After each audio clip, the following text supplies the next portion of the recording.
Thanks for being here, guys. We just got done with another physical football practice. I think, take it back to Sunday. The guys came in, a lot of energy, of course, naturally, and that's what you hope to get from them. A real positive attitude about moving forward.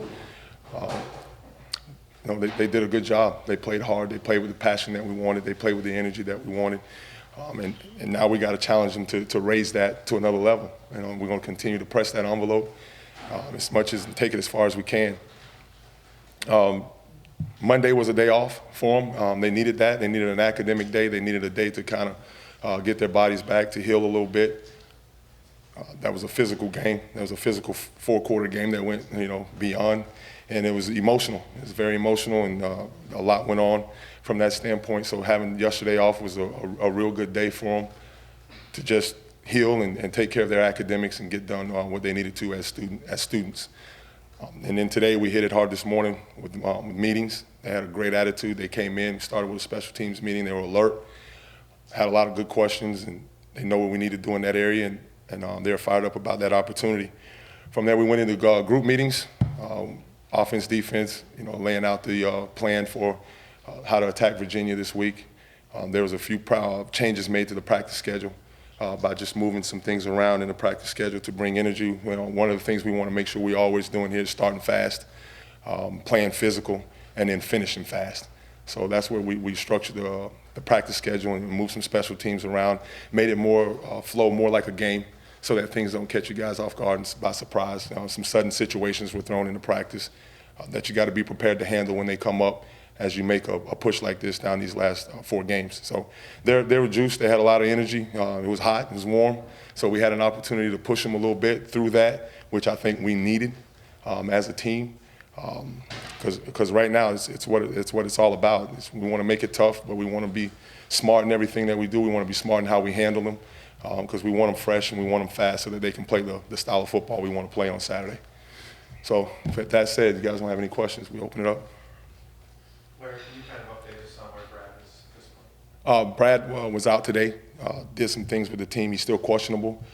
This is just one of the final pieces to the protocol with that. So he was out and did some things, looked good. But again, the doctors are evaluating that situation closely. So we'll follow their feedback from this afternoon sometime when they had a chance to look at how he did and visit with him, and then we'll go from there with Brad. Was Malik on it at all as well? Yeah, Malik was there today too. Malik was out at practice today. Did a little bit, still getting through some soreness and things like that. So he's still listed as questionable as well right now. Until we figure out where he is, we should know better. Definitely by tomorrow on Malik. Based on Malik's play, how do you see his role in the future? I mean, I know Brad would start, but just what can he, Malik? Well, I think the biggest thing for Malik, that was a heck of a learning experience from, the first week he had a chance to play against Clemson and he wasn't prepared to last week. And now he understands that everybody has to be prepared as a starter. I think that's the biggest thing Malik got from that. And I think he understands that the role is really defined by your preparation. Just be prepared all the time. Compete in practice, take advantage of every rep that you're given, whether you're splitting reps or whether you're taking the majority of the reps with the ones or twos or however we decide to slice it up. Just make sure you're ready for your opportunity when you do get out there, and you have to demonstrate that performance in practice. And obviously he played well this week for us, so we're excited about his progress, but we want everybody to be prepared to play. Going back to the injuries, Chad Thomas, what's his status? Where is he at this point? Chad's just a little sore, a little banged up right now. So the deal would be he's questionable with his health, but Chad knows that he wants to play. We're going to treat him. We're going to take care of him, make sure we're smart with him, get him well. But I anticipate he'll do a little bit more tomorrow, and then he'll do a little bit more, on Thursday with the walkthrough and mentally, and Friday be ready to go, and then good period of time between Friday and between we kick it off, I think he'll be ready to go. Larry, with everything that's been going on, how many deep breaths have you had to take, and how do you prepare your messages after all the craziness calms down? You know what? It's kind of it's funny you ask that question. I kind of just follow the speed of the team. Kind of follow the thoughts. I mean, you sit down and you have a chance to talk with them and you observe them. You observe their body language. You observe how they walk around, how they're moving, and you talk with the coaches and you visit with them. And then you kind of just feed off of the energy that they give you. You kind of feed off of the vibe that they give you, and you allow that to take you where you need to go with your messages to them. And I always try to keep it genuine. I just try to come straight off the heart, straight off of what I'm feeling, so that because I think the natural human element of that makes much more of an impact than trying to, put something together or piece something together or sprinkle something on something. It's just make it real, make it genuine, and I think they'll feel that better and they'll feel that more. Coach, you run onto the field countless times before, so like now you're running onto it as a head coach. Have you kind of prepared yourself for the first home game there as a head? No, I haven't gotten that far. I haven't gotten that far. Just trying to get through the start of the week and trying to make sure these guys are healthy and they're sharp mentally.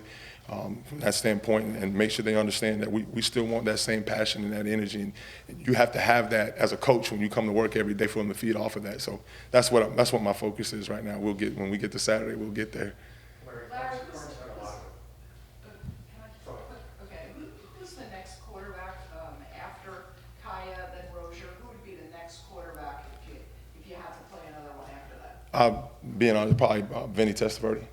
Testaverde will probably be the next guy to go in, but we still got that position that spot kind of competitive. We're kind of repping everybody right now. Evan Sheriffs is another guy that's repping there too. So that's kind of the decision that we're making as we pare down the reps, as we see where guys' health is and where we're at as we move through the week. However, both those guys are fully capable, we believe, of going in the game. From the way they had the week they had last week, where a lot of reps were sunk into them, and then we gave them some reps today as well. So we're kind of in one of those deals where we're repping them all, getting them all ready to play. We have to be. Would you use Dallas and just only throw laterals? Oh no, I don't think the defense would appreciate that. I think he's good where he is, and I don't know. Maybe we can put kickoff return in and let him throw another pass or so. I don't know. We'll see. Horns had a lot of big moments this year with the punt returns, the pick, Nebraska, basically seal that one. Obviously, you got on TV a little bit Saturday night.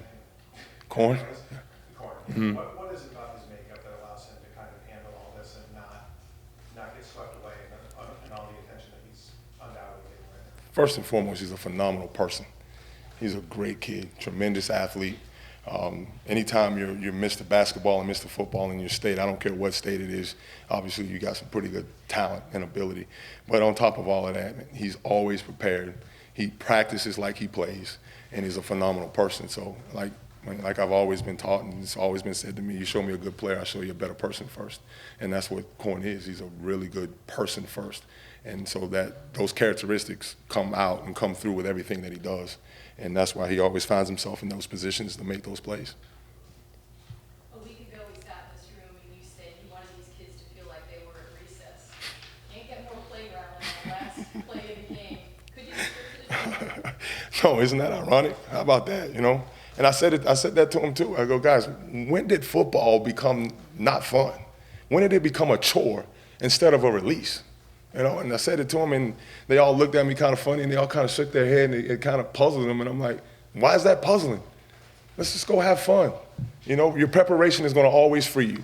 Okay, Sunday through Friday is all preparation. Film work, practice, study, details, that's what it is. Saturday is having fun. Saturday is you're prepared now to go unleash and let it rip. Go have fun. And I think that's what they did. And to make the reference for them, to kind of tie it up for them, I used, remember when you were in third grade and the bell would blow for PE?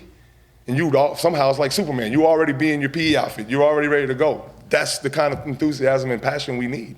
That's the kind of energy you got to have to play this game at the level we want you to play it at, especially at the University of Miami. That's what it is. So it was fun. On that note, if you're so worried about penalties, you can't play with that kind of freedom. Did you actually articulate to the guys, don't worry so much about the penalties, go out there and play a little freer? There's a degree of penalties. There's penalties and how they happen and why they happen. And there's some, obviously, that we have to eliminate. There's some that we have to eliminate, and those are we're hard on them on. There were consequences for those penalties, and there was consequences today for those penalties. And a lot of that, it's two-pronged. It's coaches making sure we coach the right technique and fundamentals, even if we need to recoach it, reteach it. Okay? And then number two is holding players accountable when they're not doing what they're taught to do. So it's a two-pronged thing with that. So and those degree of penalties like false starts or illegal substitutions and things like those are intolerable. Those are intolerable. That we can't stand for those. Physical play, things that, in the midst of being physical and playing the game that are not deliberate, then you know what? That's just, I think to a certain degree, that's part of playing the game. Now, your fundamentals, if you're fundamentally not doing what you're supposed to do and find yourself in a bad position, that's one thing. But when you're playing a football game and you're playing it with passion and you're playing it physical and it's just it's the discretion of the official, then you know what, guys, we're going to win some of those, we're going to lose some of those. But keep playing. Keep playing. That's one thing that was emphasized to him. But there's some things definitely we have to be smarter with in what we're doing and how we're playing. You talked about the enthusiasm you want players to play with. How much do you give that off both in practice, but also when the call came in and you're fist pumping and you're jumping up and down? Like, are you trying to give off that kind of enthusiasm so the players sort of take that on? No, it's real. It's just real emotion. The thing about like this game has been truly good to me. This game is, if it wasn't for this game, I wouldn't be where I am now. I wouldn't have probably had a chance to go to college and play college athletics on a scholarship if it wasn't for the game of football. And, in the course of doing that, I had an opportunity to meet my wife and I have kids and all my family, and everything has come as a result of the opportunities that football has provided me. Everything that I have has come. So it's a very raw emotion for me. It's very real. It's something I've been attached to for a very long time. Since my high school coach and his son, we were best friends growing up all the way through high school. So I had a chance and he was a varsity head football coach. So I had a chance to be in the locker room, be around managers, spot footballs, fold socks, put together helmets, put together shoulder pads, be around the game for a long time and fell in love with it. So, and obviously it means a lot. It means a lot to me and where I am. So those are all natural, raw emotions that I want to share with the kids and hope, they feed off of, because a lot of them are here because of the game. A lot of them have the opportunities they have because of the game that we play. So it's just an awesome raw emotion that I hope that spills over to them and they get an opportunity to feel as well. How much of this energy, go ahead. Was there a point when you played in college that you knew you were going to be playing? Yeah. And it helped that a lot of my coaches always told me I was going to be a coach. And then they said, you're going to be a football coach. No way. No way. I'm going into business. I'm going to find a way to get rich quick, that type of thing. And I even, probably for about a month after I finished, probably tried to get away from it. He called me right back in, and I started coaching at the high school level. And obviously, I'm standing here today. So it's, What'd you do that month? Oh, I was working for the Department of Children and Families. Doing some work with abused kids and different things like that. I've always had a passion for young people, so it was always going to be something involved with young people. Larry, how much can this energy that you guys have, this juice they keep talking about, carry forward to the last few games, and how important is that to you? Hopefully, if we keep tapping into the human emotion, the raw emotion of it all, and the love and the passion of why they do it, hopefully it'll sustain for a long time. Hopefully it will. We just want to keep pushing it. We want it to be natural, so it's not something that takes a lot of effort to fabricate or to be produced. Hopefully it's just natural, and we're just going to keep coaching with passion, coaching with emotion, coaching with energy, and hopefully it keeps spilling out. Did you tell the guys to kind of ignore, remind them what's going on nationally? What's going on, people's opinions, media, outside the media, about that game? How do you talk to them about dealing with that? Well, we've since last week we talked about staying in the moment, living in the moment. Be where we are right now. What do we have to get done now? Okay, today's meeting was about UVA. It was about Virginia. That's the moment we're in. That's where we're staying in. We have a lot to do to get prepared, and we really don't have time to go back. Everything has to be about moving forward, and that's the message that I sent them. Did you replay that play at all before then, just to allow them to?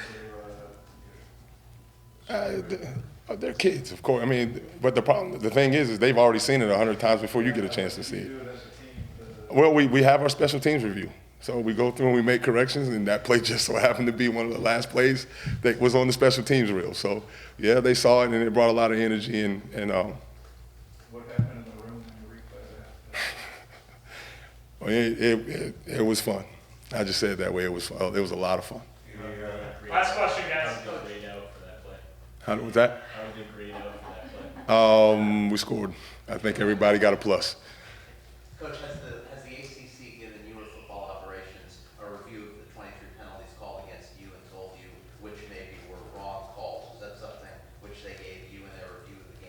You know what? I'm still so focused on the fact that we got back on the plane with a win. I don't know. Did that happen? I don't know. I really don't. I just know we took it from an evaluation standpoint of what we needed to do. The penalty, the things that we control, the things that we need to do to get better and be better, and that's the stance we took on the penalties: is clean up what we control and do the things that we got to do to move forward. Thank you, everyone. Thanks, guys. Appreciate you. Every game from here a letdown? Every game from here a letdown? Oh my gosh.